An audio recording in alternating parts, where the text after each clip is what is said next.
O vinho e o álcool são companheiros indispensáveis da vida social. Ninguém se lembraria de dar uma festa ou receber amigos para um jantar ou um almoço servindo água, que não é uma bebida fidalga e não anima ambiente algum. Há bebidas fermentadas e bebidas destiladas, como o conhaque, o uísque, o gin, as aguardentes e os licores em geral. Os vinhos servem-se durante a refeição e acompanham os pratos, porque são uma espécie de molho à parte. É por isso que eles variam segundo o prato que é servido. Em linha geral, os vinhos são brancos e tintos, havendo os rosados de certas regiões muito agradáveis quando bem frescos em refeições de verão. Os vinhos brancos são doces, meio doces e secos. Acompanham peixe e pratos que tenham sido preparados com vinho branco. Muitos deles, sendo doces, combinam perfeitamente com a sobremesa e as frutas. Nesse caso, substituem os vinhos do Porto e os do tipo Moscatel, clássico para o fim das refeições.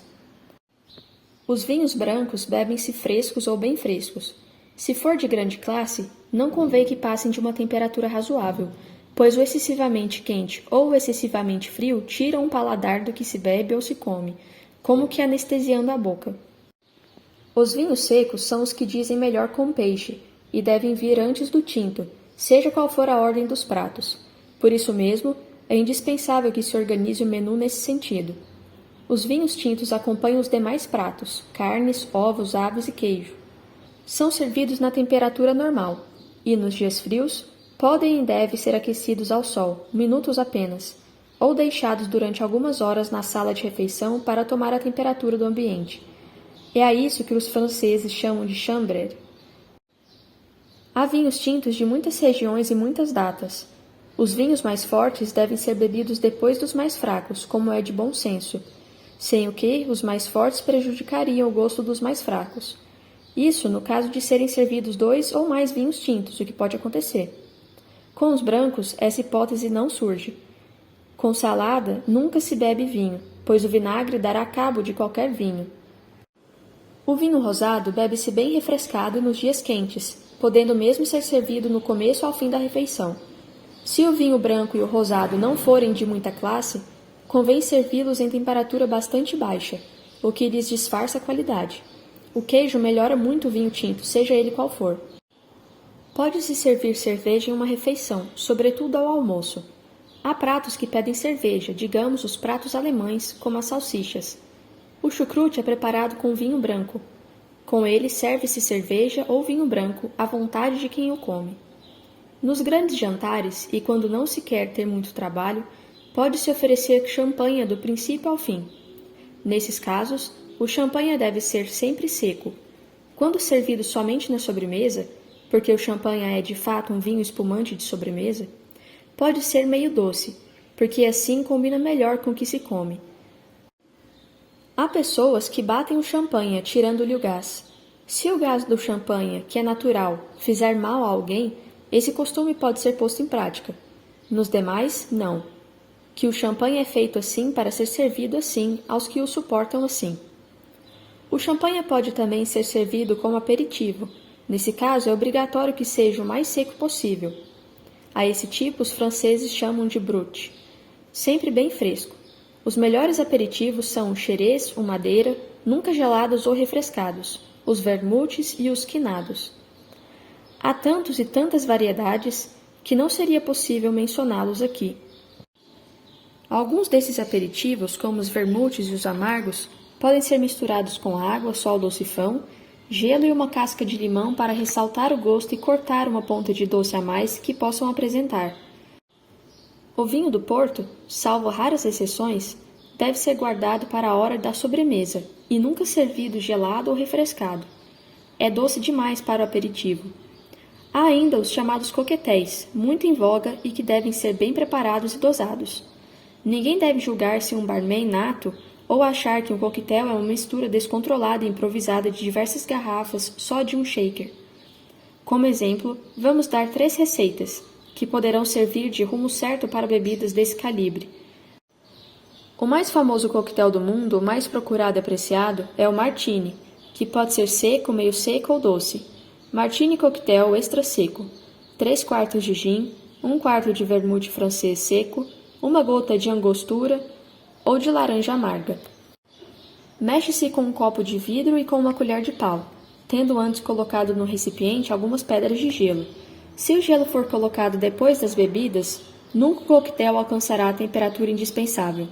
Depois de bem mexido, despeja-se o coquetel em cálice pequeno, com pé ou sem ele, e espreme-se um pedaço pequeno de casca de limão, deixando-o cair dentro. Também se pode colocar uma azeitona no cálice.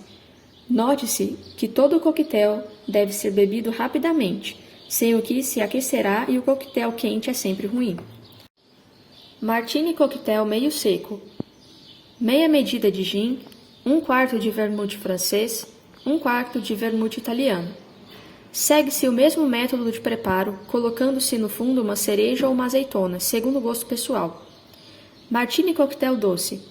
1/4 de gin, 1/4 de vermute francês, metade de uma medida de vermute italiano. O sistema é sempre o mesmo. No fundo do cálice, só a cereja vai bem. Há também as chamadas bebidas longas, traduzidas do inglês long drinks. As mais conhecidas são o gin tônica, que é uma dose de gin em um grande copo com gelo e uma rodela de limão, enchendo-se o copo com água tônica. E o whisky, que pode ser bebido puro, com gelo, com soda ou água pura. O gelo fica sempre à discrição de quem o bebe. O gin tônica nunca se bebe depois do meio-dia, isto é, somente antes do almoço. O conhaque, as aguardentes e os licores são bebidos depois do café, ao fim de qualquer das duas refeições. Há cálices especiais para eles, são sempre bebidos puros. Algumas vezes pode-se fazer combinações felizes. Muitos outros licores podem igualmente ser cortados com conhaque. Se for servido depois das refeições, o uísque deve ser tomado bastante tempo depois, uma vez que a quantidade de água que leva prejudica a digestão. É preciso tomar cuidado com a mistura que se faz de bebidas, sobretudo de bebida fermentada com bebida destilada, como, por exemplo, cerveja com aguardente. Os gostos combinam, mas a mistura é traiçoeira. Outro exemplo: quem bebeu muitos coquetéis ou uísques antes da refeição deve acautelar-se para não misturar com muito vinho tinto. Se a pessoa for bastante resistente, não acontece alguma coisa grave. Caso contrário, a mistura pode causar aborrecimentos. Se a pessoa começa a sentir tonturas ou enjoo, deixe imediatamente a bebida e procure tomar algum ar, atentando se a temperatura exterior é muito inferior à do ambiente em que se encontra. Essa variação de temperatura pode provocar um mal-estar súbito e desagradável para todos.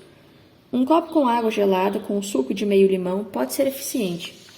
Caso contrário, o melhor é sair de onde se está, provisório ou definitivamente. No dia seguinte, um recado telefônico ou um punhado de rosas explicará o fato com uma desculpa tolerável, mesmo que se saiba que o dono da casa está a par de tudo o que aconteceu. O principal é a desculpa, na hora certa.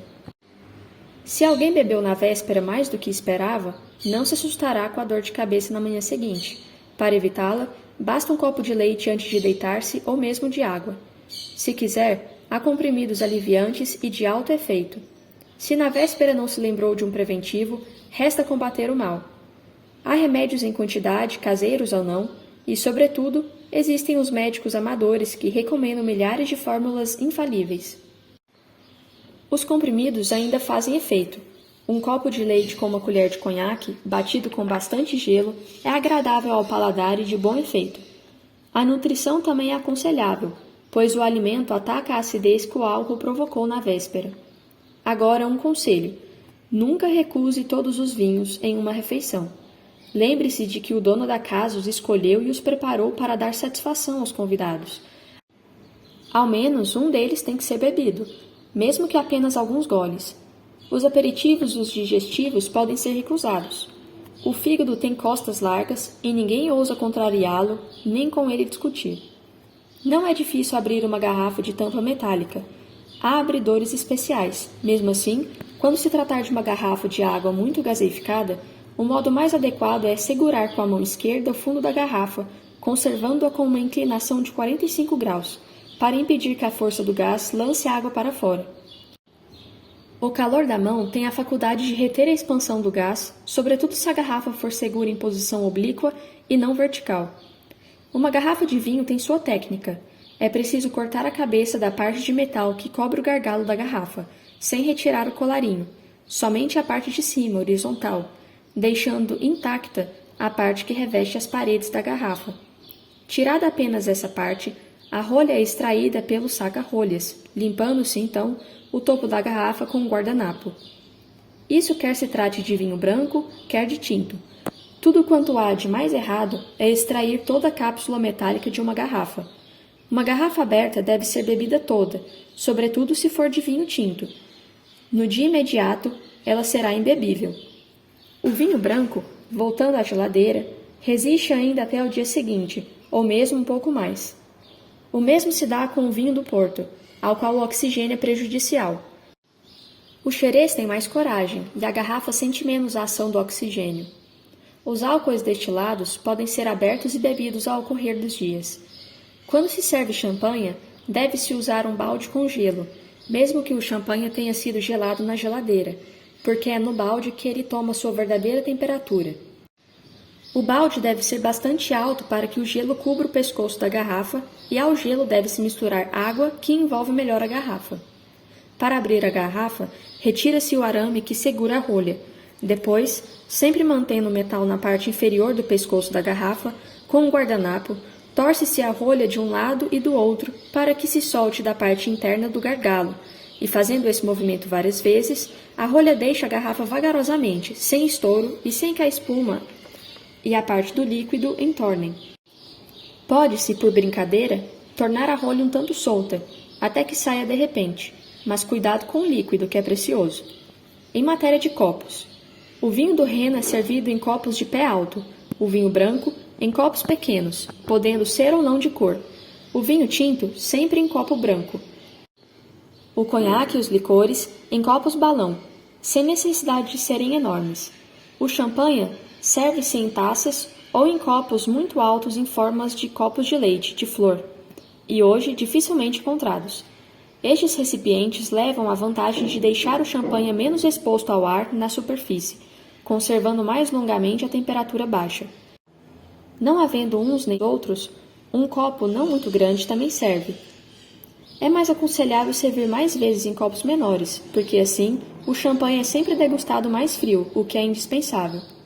Os ingleses têm a superstição de nunca passar o vinho do Porto da esquerda para a direita. Dizem eles que port never goes to right, um hábito que não é seguido obrigatoriamente, mas que é pitoresco e anima a conversa. Nunca se deve permitir que o copo de vinho seja servido sem que se tenha certeza de bebê-lo inteiramente ou quase. É falta de consideração ou prova de que o vinho não é bom. Antigamente, deixava-se um restinho no copo, era de bom tom. Hoje, ao contrário, esvazia-se o copo, sem ser preciso, no entanto, sorver a última gota. O conhaque aquecido tem mais buquê e paladar. Existindo o copo, chamado balão, deve-se aquecê-lo devagar com a palma da mão ou as duas palmas, para que ele possa dar o máximo de suas virtudes. O conhaque e os digestivos em geral podem ser repetidos, tudo dependendo da capacidade de quem o toma e da generosidade de quem o oferece. Nunca sirva em um copo que costuma permanecer no bar sem antes verificar se está brilhando de limpo. Caso contrário, ele pode modificar para pior o gosto de um bom álcool.